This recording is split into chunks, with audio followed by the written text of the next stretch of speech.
Hey everyone, welcome back to DPX Live. I'm your host, Joe Warner. Brandy is not here tonight. Hopefully, we'll have her back next show. I know she's in the chat. So, hey, Brandy. We got a great show for you tonight. Josh Bender is with us. I've been talking to him for a while because I have one of his lights here, and we are going to be talking about this light in depth. If you've watched any of our live feeds, you would notice that we've transitioned from a purple camera to a much better light, and you'll find out all about that tonight. A few things before we get started. DPX Live and Detroit Paranormal Expeditions, we do have a event coming up. It's at the Bonsall Theater in Detroit. Tickets are on sale for it. It's going to be October 18th, which is a Friday. So you can go to our website, purchase tickets there if you care to join us. We were there not too long ago. Brandy and I talked about a few experiences we had, but definitely check it out. Also, proud to announce that the Spirit Realm Network, in conjunction with Detroit Paranormal Expeditions, we do have a static camera up at one of the locations that we normally go to. That's the 6th Precinct in Detroit. I was out there with Ed, the owner, this weekend. We were able to install it. It's live in the actual jail set area, which we have a video right here. You can go to their website at Spirit Realm Network, which is just spiritrealm.net. From there, I think they have 6 or 7 static cameras right now from across the country.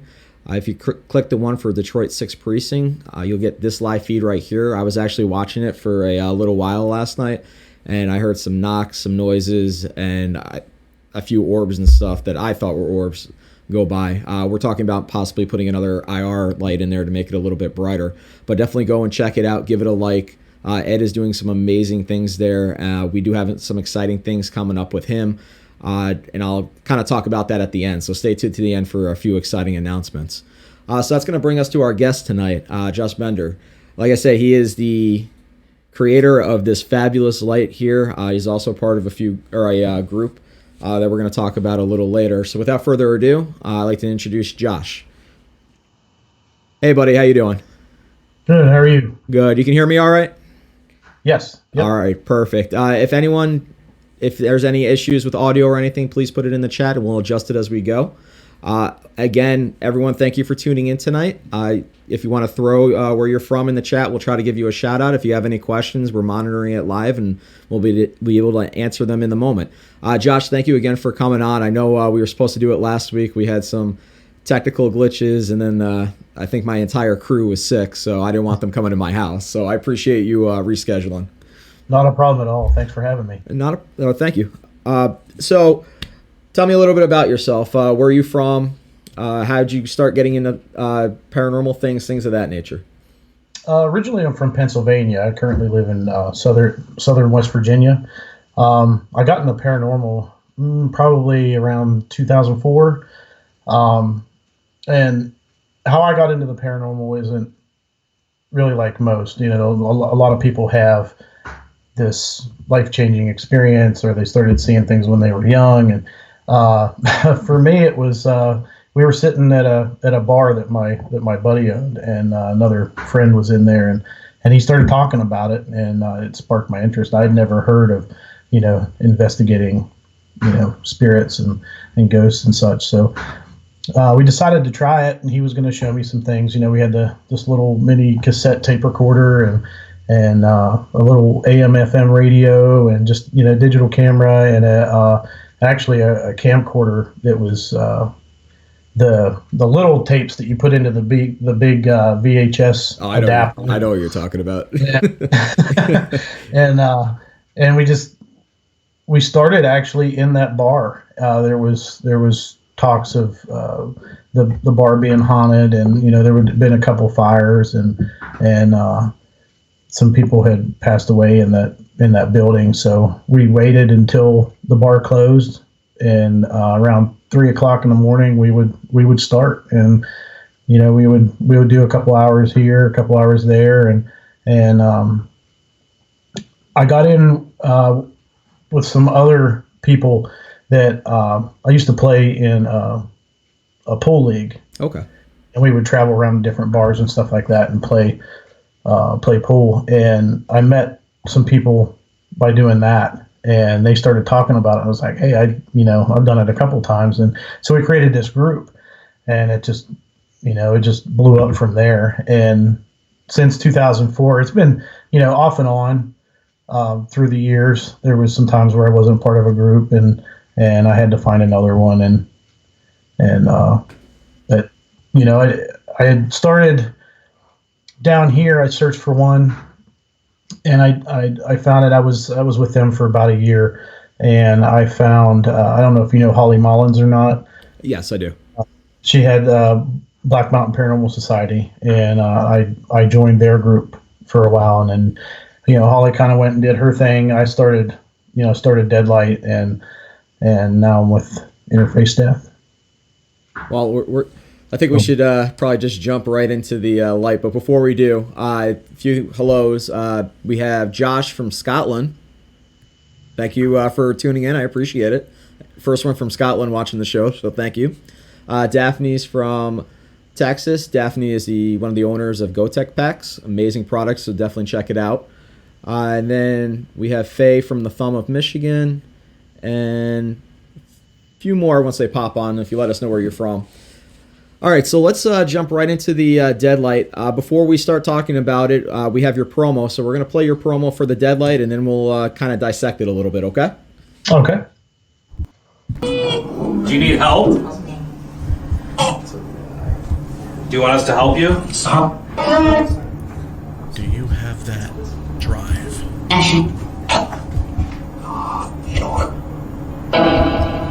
Randy, did you feel anything to your right side? Not right at the moment. I feel it more back behind me. Kind of near like your... Like right here. Yeah. Do you have what it takes to brave the night? You do? Good.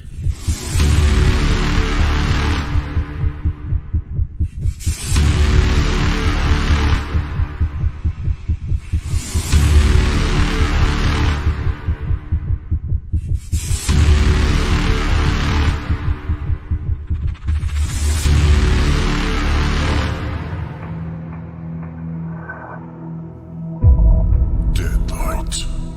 For those who aren't afraid to see what lurks in the night. Awesome promo, man. Thank you. That was edited by Justin Brown. He does all the editing for all the Deadlight videos and all of Interface Death's films. Well, we have some more of his videos coming up. He does a great job editing. One day I'll get to that level, but for right now I'll stick to my basement here. So the Deadlight itself, I have one here. Now this is one of your, I would say your older models, because I know you've upgraded a lot of stuff with it. The light you have is a Gen 2 Necro. It looks a lot like the very first one, and I actually have it right here, and that's the one that you had pictured here. It's this one right here. And there are some differences between this and what they are now. They've kind of progressed. We've changed some things throughout the process, but the one you have right there, that is a new one, a new Gen 2. It's just the one you have is just the single power, not the dual power. But there's there's some other features that we can talk about as well. But I have some other lights here, the other models that I build. I have them sitting here around me that I can show and explain those. And while we're talking about it, I actually have a clip that's going to play in between us that shows how you actually make the light itself. So we'll get that playing here, and then we talk about it. How did you come up with the idea with making these types of lights?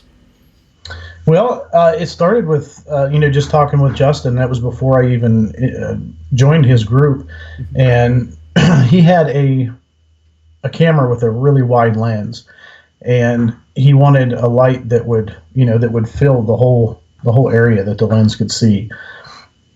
So we just bounced ideas back and forth, and we talked about a rounded face light that would kind of spread the light out and illuminate.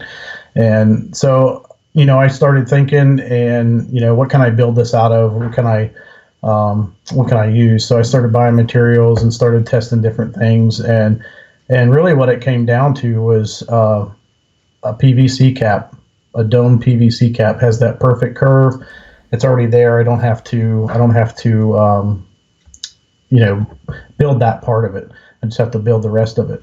And I just started, playing around, and that's how the Necro was born. I showed Justin that light, and he tried it out and really liked it. And I told him, since you helped design it, you get to name it. So Yeah. he named it the Necro.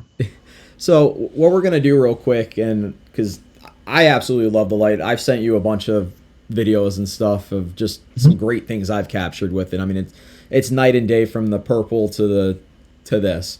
And I actually, that camera I sent you a photo of, I'm using it today. It's the first time using it. Awesome. So we're actually going to try it for the first time. So we're actually going to try the light out. So what we're going to do is I'm going to turn the lights off here, so it's going to get a little dark. And then I'm going to have Tim turn on the night vision. And I'm actually going to hand the light off to him, so if he wants to come forward here. All right.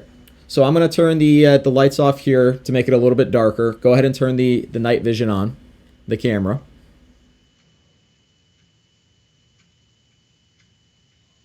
There we go. So then we're actually going to turn the go ahead and sit down and just turn the light on itself. So as you can see, he's moving it around a little bit, so just keep it directed towards me. I mean, it's night and day, the shadow and everything. And there's two rows to it. So can you talk about why there's two rows and there's different features and stuff that make it brighter and darker? Mm-hmm. Well, that one you have there is the 40 watt, but it is also you can turn half the array off. So if you're in a smaller room, just a smaller location, you can actually turn half of the array off and cut it down to 20 watts. Mm-hmm. And you also have the adjustment knob, so you can adjust the intensity as well. So whether you have 20 watts lit up or you have 40 watts lit up, you can adjust that output intensity as well. So you can dim it down, you can make it brighter. For hallways, bigger rooms, you'd want to use all 40 watts, and yep, it makes it more adjustable, more versatile in different locations. So I'm going to have him just turn off one of the rows right now, just one of the buttons. So, and it's still very bright. And then I'm going to have him turn that one off, the top one off again, just to show everyone how dark it is. This is just the normal IR light from a Canon XF100, which is a very, very good camera. So just to kind of give you the distance here, or not the distance, the difference. So this is just the night vision from the camera itself. We have a few lights that are bright from the computer and everything. And now we're going to turn both rows on the dead light to give you the difference. So it's like night and day. So it's one of my favorite products that I've ever bought. So I'm glad, and I got to give Donnie credit for picking it up for me. So let's go ahead and turn the night vision off on the camera. I'll turn the lights on here. And we're back.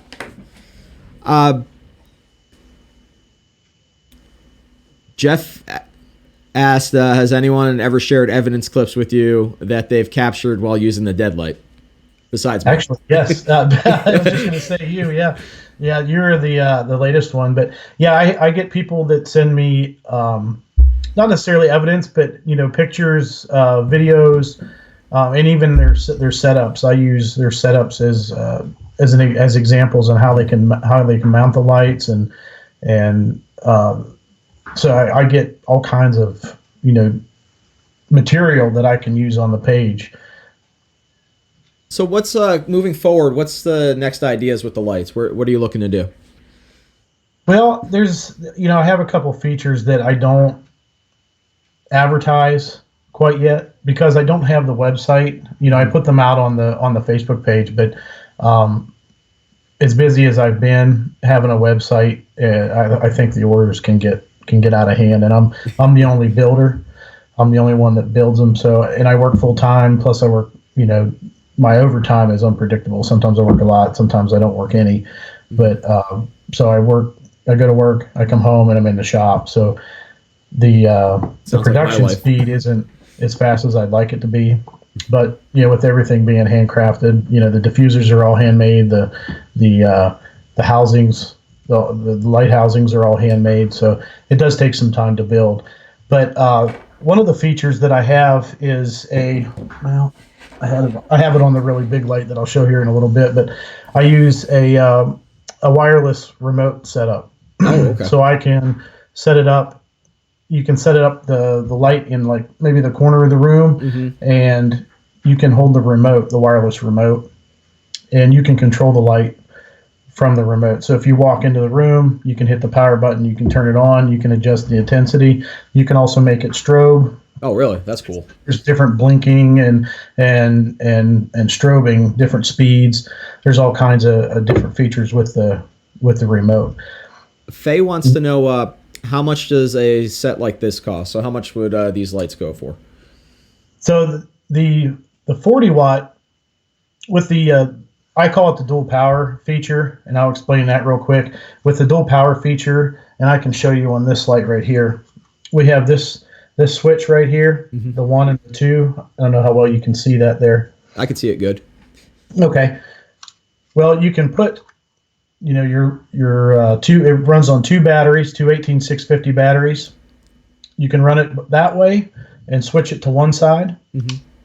And there's also an external battery holder that I supply with the dual power feature, and you can plug in that external battery holder into this here that it comes with.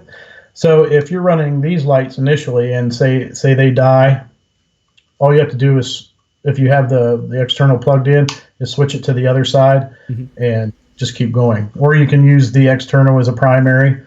That's totally up to you. Bill, I normally don't use the dual power feature, but a lot of people do like it. Gotcha. I know the battery, because mine, last time I used it, when I did full power with both of them, they lasted just under 2 hours, which was really good. And then when I went to just one row and I actually reduced it a little bit and got just the same results as both being on, it lasted for 3.5 hours plus. So, I mean, they do last a while. Bill Davis wants to know if you're ever thinking about making a purple one. Bill Davis. He's a character. Yeah, Bill Davis wants a purple light. Okay. So I've been working on one of those. But to answer her question, I want to go back to her question. The 40 watt dual power is $185, and that comes with the external battery holder, the power cord, the magnetic diffuser, and that's also shipping included. And Will Norton, I can see your comments. If I missed your question, go ahead and throw it in there again. So I do apologize if I missed it. So definitely good things coming. We have a video that I showed a few episodes ago. It's with Brandy while we were at Eloise. She was sitting, I think she was with Todd. And this shows you how good this is, because you'll see Do you want us to help you? the right of Brandy. And to me, it looks like an orb. But, I mean, it's bright.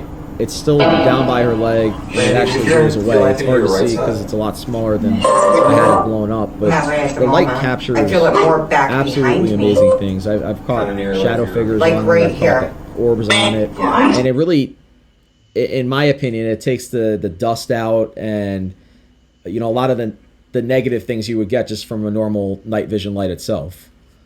So I've loved it. So one thing I wanted to add, whenever you were talking about the battery life, yes, different batteries. I recommend a certain battery, and I've tested a lot of them. And the one that I do recommend is the one that the whole group actually uses. You can actually get a little bit more time out of those, and I think I sent you the links to those. Yes, you did. To those batteries. And I can actually get with the 40 watt, and a lot of the time, people ask me how long, the lights last on a charge with the batteries. And when I give them times, I give them a time at full intensity with all the lights lit up, and it's at full intensity, and it's using those batteries that I recommended to you. So with that said, your light with those recommended batteries, you can get about 3 to 3.5 hours at full intensity. Bill said he bought the batteries Josh recommended, ran all night at the May Stringer house, never had to use my external. So definitely good ones. Shane wants to know if you do international shipping. I do. It does get expensive. I have sent one light overseas already. Okay. That it went to the Netherlands. but it was kind of pricey. And I know Daphne asked and someone else asked how I got the name Brows. I'll talk about that at the end. I'll get into my eyebrow conversation. So we'll talk about that at the end if you can hold off. So and now the beauty about you actually making the lights is your whole group uses them. Mm-hmm. And that really brightens the whole investigation up.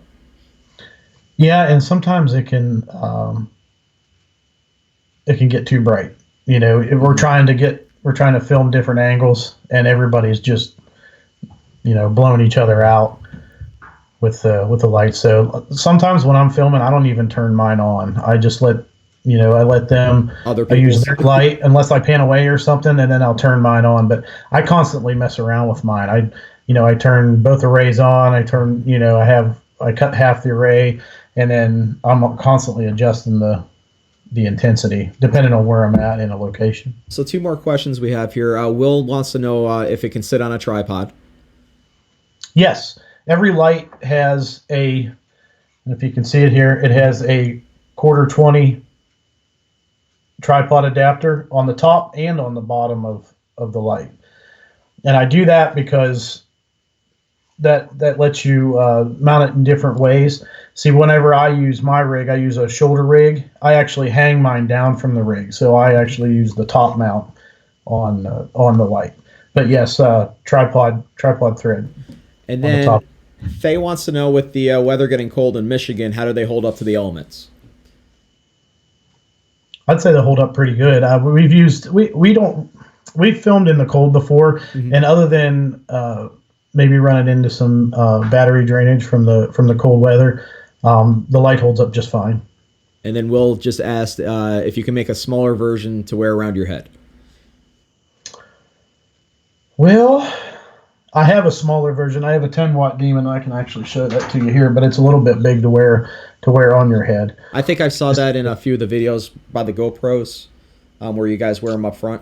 Yeah, that was the smaller version. That was actually the older version, and I actually have one right here. I have a customer's right here. This is a smaller version of it.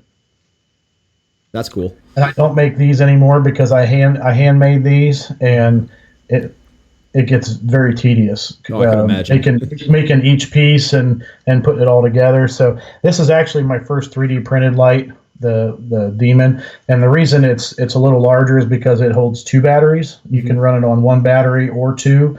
Run it on 2 batteries actually just doubles your capacity and makes it last longer. But this one also comes with a dual power feature. Okay. Justin wants me to ask you how most cameras in auto have exposure compensation and how that affects the brightness of the lights. I got to read this question again. This doesn't surprise me that he's doing this to me. How most cameras in auto have exposure. Oh, yes. And I think your camera did it whenever you were testing it out. Whenever you turned it on, I saw it get really bright, and then it dims it down. Yes. A lot of people don't realize that they have auto exposure on their cameras. And if you turn it up really bright and your camera auto exposes and dims it down, you're actually wasting battery power. So if you actually watch for that as you're turning it up and see it go dim, just back it off a little bit, and that'll actually save a lot of battery power. Okay. Good to know. I think I got the camera that I'm using today that I got maybe 2 hours before the show started. So this is all a test for me today. So, great questions, everyone. If you got some more, definitely put them in. So let's move on. We'll talk about your group. The name of your group is? Interface Death. All right. So we do have a promo for your group, so we're going to show that, and then we'll talk about it.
see you.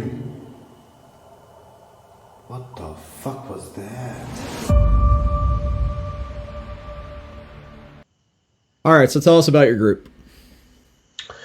So our leader, founder, is Justin Brown, and he started this group back in, I want to say, 2013. I could be wrong. Justin's on here watching, so he can correct me if I'm wrong. But that we have a small group. There's 5 of us, and Justin is in Hillsboro, Ohio. We have Misty and Derek that you saw in the video there. They are in Aurora, Indiana, and Jess and I are in West Virginia. So we're spread out pretty far. But we do film a lot a lot of our films are in Ohio and Indiana. Okay. So you guys kind of just all over the country almost, and you guys come together for your investigations? Yep. That's awesome. Yep. How did you guys know each other beforehand, or just kind of all came together? No, actually how I met Justin was I used to have my own podcast a few years ago, and I had him on as a guest, and that's how I met him, and we just kept talking after that, and we got to talking about lights and everything, and I had already started tinkering around with some different lights and stuff like that, LEDs, and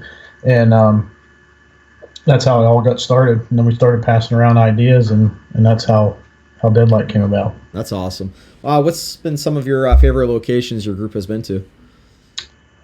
Oh, actually, recently we just filmed a documentary on Hartford City, Indiana, which is where the Monroe House is, and also the old Blackford County Jail. They're actually a block from each other. You can see both locations, from each other. You can stand on the steps of the jail, and you can see the Monroe House, and from the Monroe House you can see the jail right up the street. So very close. And also the Earl Campbell Speakeasy, you get that location whenever you book the jail. Oh, so you get a dual one, kind of? Yep. But we actually had access to a bar, an old bar that was a couple blocks away. And so we had 4 locations, and we filmed 3 days. But the Monroe House was definitely interesting, though I didn't have a lot of experiences there. It was still, and I don't know if going into it,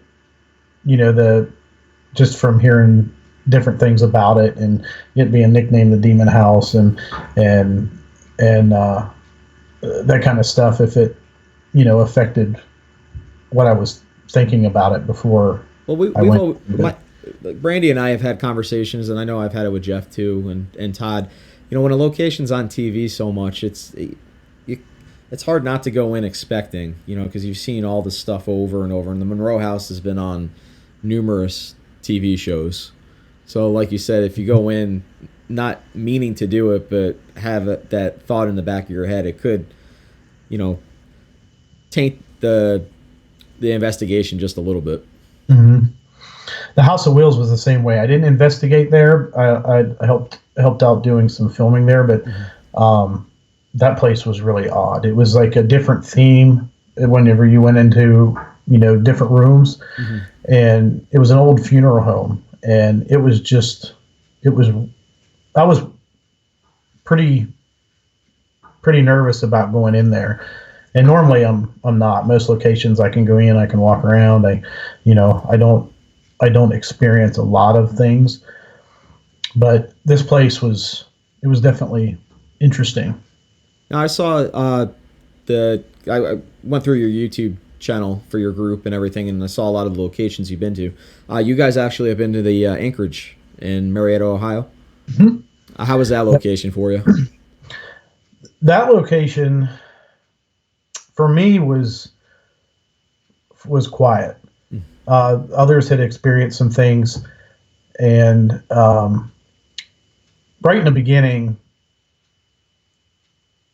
we normally, whenever we film, we have our plan. We have a production meeting before we go in.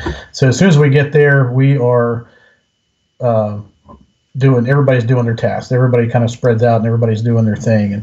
And by the time you get to the investigation, you're like, I just want a couple minutes to to breathe and maybe get something to eat and then get started. But so I didn't actually see inside until after it was dark. Okay. So I had no idea the layout of the place. I was setting up a time lapse video, and I was up and down the steps quite a few times, just getting things and trying different things out, and so I didn't get to see the inside of the building, but it is a very awesome building, a very cool place to experience. And I don't know if you saw the episode a few past, or actually it was kind of in the beginning.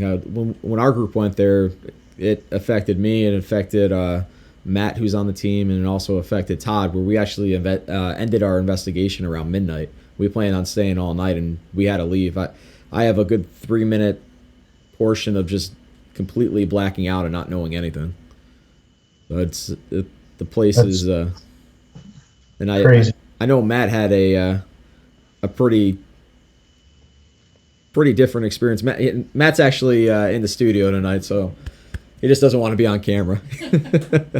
But he had a very interesting experience there as well. And Matt's like a gentle giant, and he got extremely angry to the point where I thought he was going to throw the chair he was sitting on. And then right after that, Ty got affected, and then we just kind of ended it there. It was just kind of getting to that point where we didn't feel comfortable doing it anymore. So Bill wants to know, did you do that ritual? How was it? The ritual, I don't know what he's talking I don't know. we don't do any rituals, but Bill's a character. I don't know if you know Bill or not, but he's a character. What's some other locations that are your personal favorites? Well, actually, it goes back to the beginning. One of the larger places that I investigated when I first started was it was a Evansburg prison in Cambria County, Pennsylvania, close to where I'm from, and it was actually on an episode of Paranormal Lockdown. Nick and Katrina went in there and investigated it, and it was pretty neat to see on TV. I could recognize the areas that they were in and different things that had happened whenever we went in there. But we investigated it quite often whenever we didn't have anywhere else to go. But that was always one of my favorite places to go. So, but then, like as far as like the pay and play stuff, Waverly was the first one that we actually paid to go into, and that was whenever I was in Holly Mullins' group. So that one, and then with Interface Death, we've been there twice. Okay. What's been some of their favorite pieces of evidence that your group has captured? Oh goodness, there's all kinds. My favorite actually is, I wasn't even part of the group then, but Justin had a residential case that he did, and he was helping a family out, and he actually got a voice to come through on a spirit box, but whenever he was using the spirit box, he's just using the white noise. So he just has it on one station with white noise. Mm-hmm. And actually he didn't hear it come through at the time. He was actually listening back later, and the voice had come through, and it was a family where their daughter had passed away, and he believes that it was the girl coming through on the spirit box. Gotcha. Justin wants me to ask you, he said one of our last locations seemed to affect Josh. Something Afterlife in Monsville, West Virginia. Oh, the Archive of the Afterlife. Yes. In Mount West Virginia. Yeah. I don't know if you know Steve Hummel. He runs the Archive of the Afterlife Museum in the Sanford building in Moundsville, West Virginia. It's a couple blocks from the Moundsville prison. Okay. And he has all kinds of artifacts. He has just different things, haunted items. he has dirt samples from different locations. He has a brick collection, and I've actually donated some bricks to his museum. But he has all kinds of things, and he recently opened it up to a second room, and he has, expanded it into this other room, and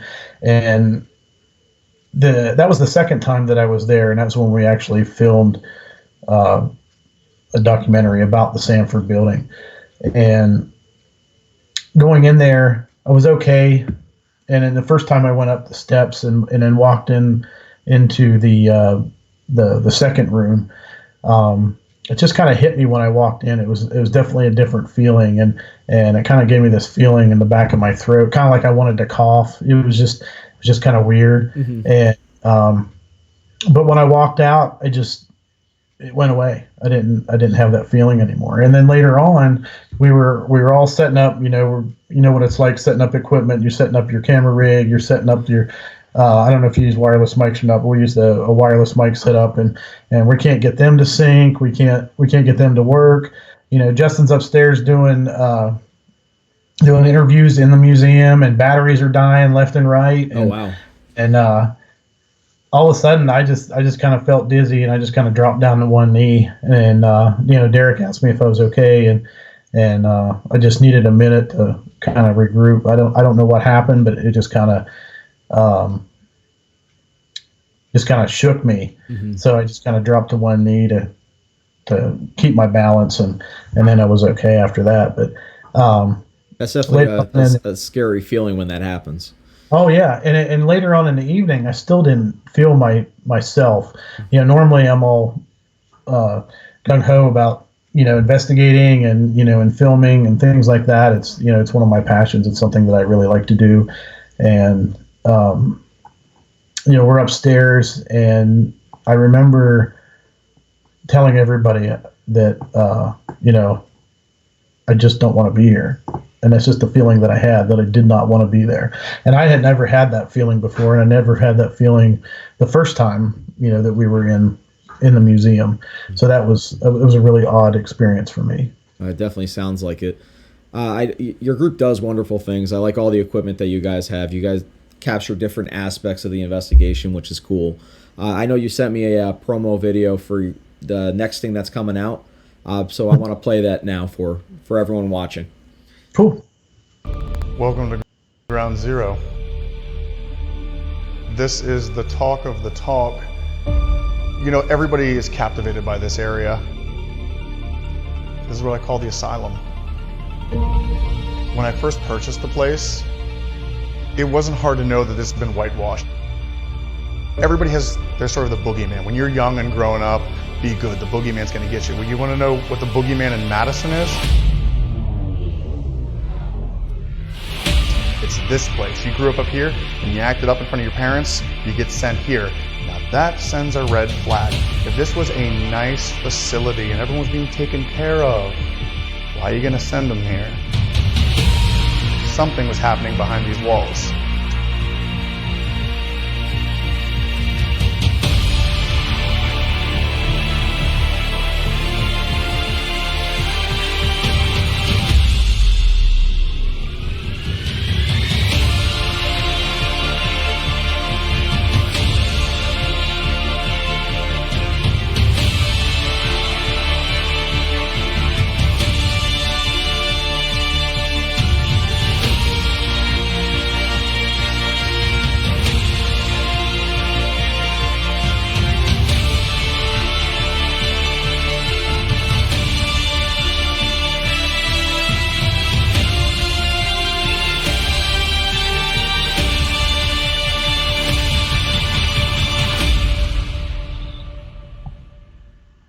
Madison 7. So how was it for you guys? I mean, the promo is unbelievable. So kudos to that, because that's great editing and everything like that. I can't wait for it to come out. How was the investigation? When is it coming out? When did you guys even do the investigation? I believe it was back in June. I think it was late June, I believe is when it was. We lucked out with the weather. It was beautiful. and the filming outside, it was great. The inside was, Adam has that place clean. He has it in very good condition. He has worked really. Him and his team have worked really hard on that location, and it definitely shows. And for me, not having a lot of experiences, and I think Justin, Justin thinks this too, and he actually mentioned it to me, is the reason that I don't have a lot of experiences is because I'm focused on filming, and he also thinks that I have this, I'm guarded, that I have this wall up, and not letting anything through, and not even realizing it. But most of the time I got a camera on my shoulder, and I'm trying to get certain shots and things like that. But I know that we had a woman's voice, and I think it was it might have been Justin and Missy. They were, I think it was towards the basement, and they had a woman's voice down there, and there was I think there was a story about a woman actually getting buried in or under the floor of the building down there, and not sure if that's true. I think that's something that they still have to look into, but that's the area that they had got the woman's voice. So, but go ahead. So Faye's one. I think she's watched all my shows now. She's a big follower of Detroit Paranormal Expeditions, and she watches a lot of our live feeds. She picks up on pretty much everything to a T, right as Brandy's picking it up as well. But she just commented that in your promo video, she said there was a child spirit in it. Interesting. So, well, I'll have to follow up with her a little bit more and talk a little bit more about that. But she's picked up, like I said, pretty much all our live feeds that we've done. I mean, she's been spot on with everything. So go ahead. I didn't mean to cut you off. No, that's fine. I was pretty much done. That's all I remember. See, I have to watch the video too, because once we film there and then we do the interviews and stuff, and a lot of that stuff, if it doesn't stand out at me, it's gone, because I'm focusing on other stuff whenever I get home, with lights and everything, and so when I watch the videos, whenever they come out, I'm like, now I remember that stuff. But Faye said his name is Charlie. That's what I heard. Okay. So, I'll have to ask Justin about that. Yeah, well, and I'll definitely follow up with her a little bit more too, because I'm definitely interested in it. And then Justin just said there was a child up in the asylum that I picked up on while we were there, the room with the wheelchairs. So I don't know if maybe that's the same thing that she was picking up on, but when's the actual video coming out for everyone to watch? I think Justin's aiming for Halloween. For Halloween, perfect time to do it. Right. So how can everyone watch your videos? What's your social media contacts? And then how can they get in touch with you about the Deadlight? Well, first, Interface Death. We have a website. It's interfacedeath.net. We also have a YouTube channel. You just search Interface Death, and you can subscribe to that. We are on Facebook as well under Interface Death, and I believe Twitter, and definitely Instagram. We're on Instagram as well. And as far as Deadlight, it's Deadlight LLC. You can search on Facebook. I have the Facebook page, and you can message me pretty much anytime. If I'm not sleeping, I can return your message. So I could give you all the information, the pricing, all of that stuff. And, I can do, custom work if there's something that you want custom. It's a very good possibility that I can make that happen as well. Awesome. Like I said in the beginning, this is one of the best pieces of equipment I could have ever got for investigating. It completely changed everything. Going from, like I said, we had a hacked phone with the purple, IR light, and then I had the camera, with just night vision, and then when I got this, it's just absolutely night and day. So applaud to you, because this is a great piece of equipment. Thank you. Thank you. So, Josh, I want to thank you for coming on tonight. Again, thank you for rescheduling from last week. Love what we talked about. I can't wait to watch the video from the promo we just watched with your team. You guys have a great team, and I'm definitely looking forward to see what you guys can do in the future. Thank you. Thank you. So, Josh, thank you very much, and we'll talk soon. All right. Thanks for having me. Anytime. Thank you. Thank you. All right, everyone. I want to thank each and every one of you for tuning in. A few announcements. So the show itself, we've done quite a few now where I've brought people on and we've done some interviews and we showed evidence. And I'm going to change the format up coming up in November. We're going to have one more show for October, and I'll explain that one in just a second. So starting in November, what we're going to try to do is we're going to do a live investigation at a location. If Brandy can come, she'll investigate with us. I'll have different members of the group, and actually we're going to try to bring people in via Skype and other ways that have been on the show. So what I want to do is I want you to watch it, see if you see anything, and then the next week we're going to come back here in the studio and we're going to do a live evidence review, include with the green screen and everything like that, of anything that we've picked up at that time. So if that's something that you guys might be interested in, please let me know. And we'll continue on with that. The first one's going to be November 5th, and it's going to be at the 6th Precinct in Detroit. And I got some special things in the works for that, and I'll announce that at the location itself. October 22nd is going to be our next show. We're going to take a week off. I have training with work, so I'll be not available the entire week itself. October 22nd is going to be I want to call like a year-end kind of evidence review, Halloween-ish kind of party with my group, Detroit Paranormal Expeditions. We're going to go over a lot of the evidence that we captured throughout the years, some of the evidence that we've shown on the show, and some evidence you haven't seen yet. We're going to try to bring each member of the group here if they can make it. I'm trying to get Matt on camera. Matt will be on camera that time. I'm going to call him out right now because he's giving me the look. So definitely something to look forward to. If you do like the idea of the way I'm going to do the show, let me know. If you have some ideas for some locations, let me know.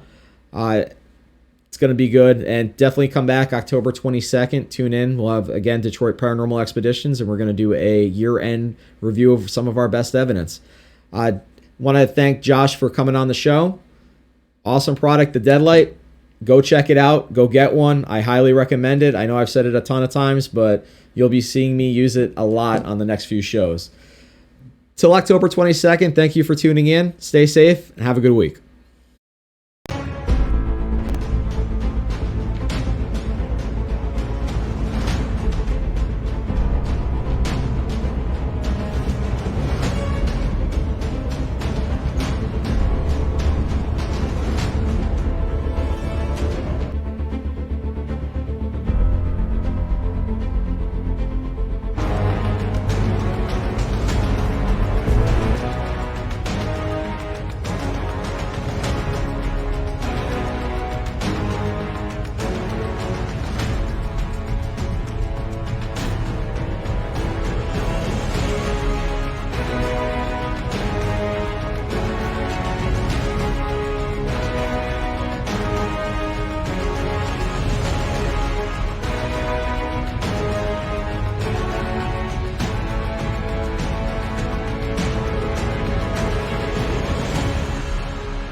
All right, real quick, no shoes. I know everyone was waiting to see that.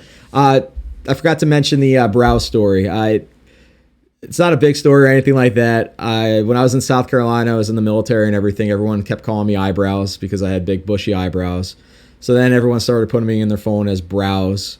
And then I like to smoke a lot of meat and have get-togethers outside, so I decided to name my house Joey Eyebrows Bar and Grill. And then I decided to create my own little production company, Eyebrows Production. So the eyebrows are going to continue to grow. So that's the story with that. Again, thank you everyone for tuning in, and we'll see you on the 22nd.